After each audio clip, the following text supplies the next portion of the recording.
Ibadallah, ndio mwezi ambao mtume wetu sallallahu alaihi wasallam alikuwa akipenda sana kuufunga. Fa an Anas radhiyallahu anhu qala kana ahabbu as-sawmi ilayhi sallallahu alaihi wasallam fi Sha'ban, rawahu al-Imam Ahmad wa ghayruhu.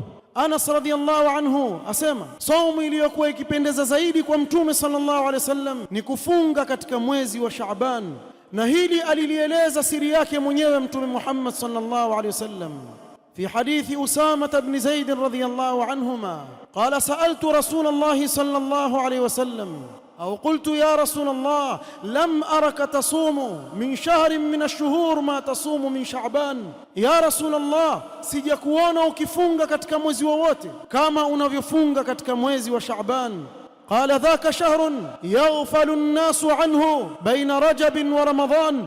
Mtume sallallahu alaihi wasallam akasema huo ndio mwezi ambao wengi katika watu wako kwenye ghafla na kujisahau, baina ya mwezi wa Rajab na Ramadhan. Wa huwa shahrun turfa'u fihi al-a'malu ila rabbil alamin, na ndio mwezi ambao matendo ya mwaka mzima ya waja wa Allah subhanahu wa ta'ala hunyanyuliwa na kupelekwa kwa Allah subhanahu wa ta'ala.